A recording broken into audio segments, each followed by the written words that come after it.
Hello les scorpions et bienvenue pour votre tirage sentimental pour la semaine du 30 mars au 5 avril 2026. Vous allez le voir, ce tirage est très cohérent avec les énergies du moment puisque cette nuit c'est la pleine lune en balance, donc tout ce qui touche aux relations, à l'équilibre, aux prises de conscience émotionnelles va ressortir assez fortement dans les prochains jours et on le sent bien dans ce tirage.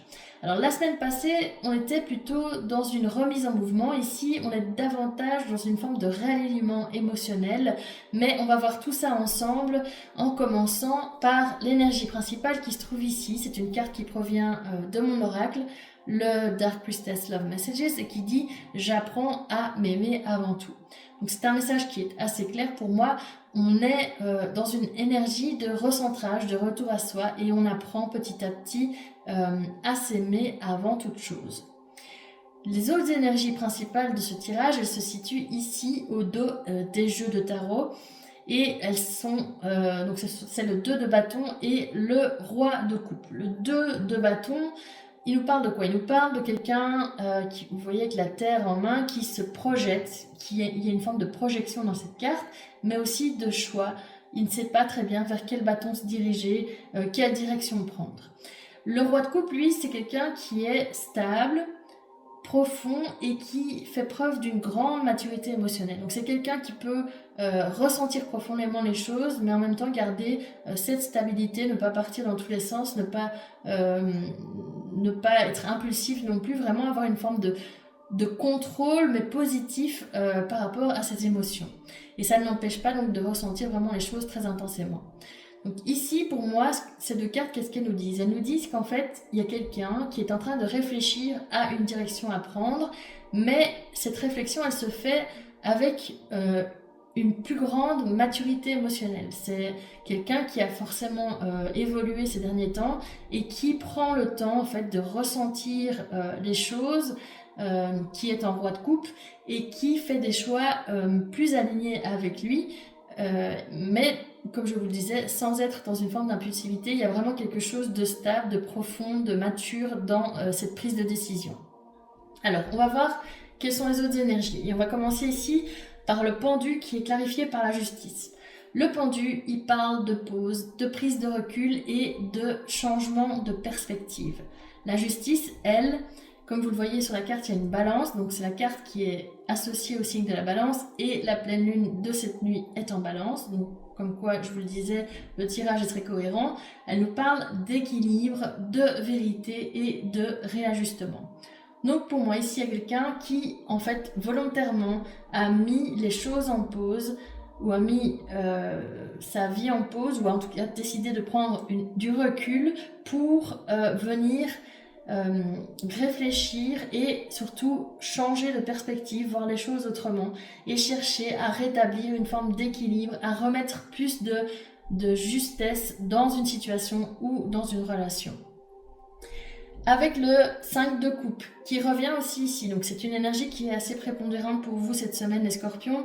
C'est pas une énergie des plus joyeuses, je vous le dis, mais c'est pas quelque chose pour moi qui est voué à durer. C'est vraiment une étape parmi d'autres dans un processus d'évolution. Donc le 5 de coupe, il nous parle de déception, de tristesse. Il y a aussi une forme de regret dans cette carte. La reine de Pentacle, quand elle est inversée, elle parle de déséquilibre intérieur, de fragilité, d'insécurité. Donc avec cette deuxième colonne, on peut parler en fait de l'idée d'une déception émotionnelle qui vient créer un déséquilibre intérieur chez vous.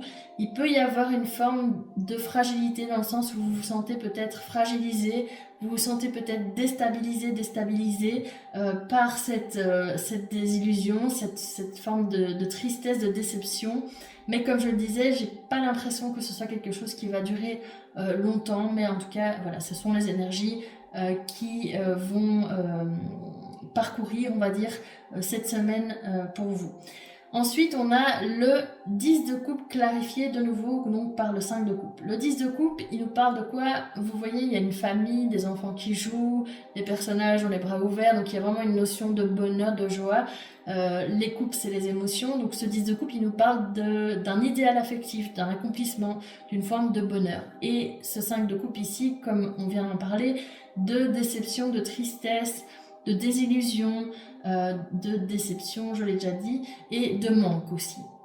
Donc, pour moi, si on combine les deux cartes, on voit qu'il y a en fait un contraste entre ce qu'on espérait vivre, ce 10 de coupe, et ce qu'on vit réellement, ce 5 de coupe. Donc, il y a une forme quand même de désillusion par rapport à un idéal affectif. Peut-être qu'on remet beaucoup en question les relations sentimentales en ce moment. Est-ce qu'on va y arriver? Est-ce qu'on va trouver quelqu'un qui correspond à ce qu'on veut vraiment? C'est beaucoup de questions qui nous traversent, une forme de déception, un petit côté un peu, une petite déprime passagère pour l'instant. Mais comme je le disais et je le répète, mais je pense que c'est quelque chose qui ne va pas durer.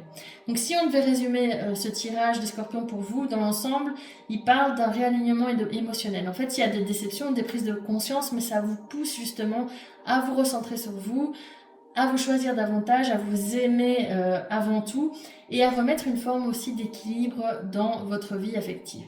Alors puisque c'est la pleine lune cette nuit, j'ai décidé de prendre 3 petits messages dans le petit oracle de la lune pour compléter ce tirage. Donc on va voir quels sont les messages qui vont ressortir avec cet oracle.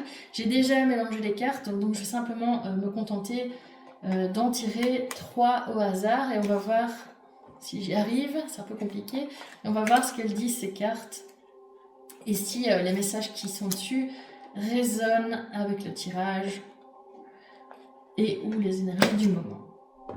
Alors, on a 3 cartes. La première, elle nous parle de la lune noire en Sagittaire et elle dit « Votre quête d'aventure masque peut-être une fuite intérieure. Que cherchez-vous à éviter en regardant toujours vers l'horizon ? Parfois, le voyage le plus révélateur est celui qui vous pousse à explorer vos propres profondeurs. En revenant à vous, vous découvrez une vérité bien plus vaste. » Pour moi ici, clairement, il y a cette carte qui nous parle de revenir à soi, d'être dans un voyage plutôt intérieur que de chercher à vraiment toujours se projeter. Et pour moi, ça répond vraiment à la notion d'apprendre à s'aimer avant tout, de se choisir soi. Deuxième carte, qu'est-ce qu'elle nous dit la deuxième carte? Elle nous parle de dernier quartier de lune en Scorpion. Et elle dit: votre besoin de comprendre, de transformer et d'aller au fond des choses vous a poussé à explorer des vérités profondes. Mais certains attachements méritent-ils encore d'être portés? Il est temps de laisser mourir ce qui n'a plus de sens, d'accueillir les révélations sans résistance et de préparer le terrain pour une renaissance plus authentique. Pour moi ici, ça peut se relier avec tout ce qui est 5 de coupe, puisqu'on voit qu'il y a l'idée quand même de voir une forme de vérité en face, mais surtout qu'il y a des attachements, même si c'est compliqué, qui ne méritent plus d'être portés, qu'on doit peut-être laisser tomber. Alors ça crée certainement de la déception chez nous, mais comme il est dit ici, il faut accueillir ces révélations sans résistance et préparer justement le terrain pour une renaissance plus authentique. Donc pour moi, c'est quelque chose aussi qui peut résonner avec ce tirage et avec cette idée de déception du 5 de coupe. Et enfin, nouvelle lune en Vierge qui nous dit « Dans la symphonie de la vie, chaque détail compte. Sous cette lune, organisez, soignez et réalignez votre quotidien avec délicatesse. Chaque geste devient un acte de renaissance. » Bon, ici, peut-être un peu moins, encore que tout ce qui est renaissance, pour moi, ça colle vraiment bien au Scorpion. On sait bien que c'est un signe qui peut aller très bas dans les profondeurs. Avec ce 5 de coupe, on le voit, mais qui peut aussi monter très haut et surtout souvent renaître de ses centres. C'est pas pour rien que la carte de la mort est associée au signe du Scorpion. On est clairement des phénix qui renaissent de nos cendres assez régulièrement. Voilà, j'espère que ce tirage vous a plu les Scorpions et qu'il a résonné en vous. Si c'est le cas, n'hésitez pas à le liker, à le commenter, à le partager et puis aussi à vous abonner à ma chaîne pour recevoir les prochains messages.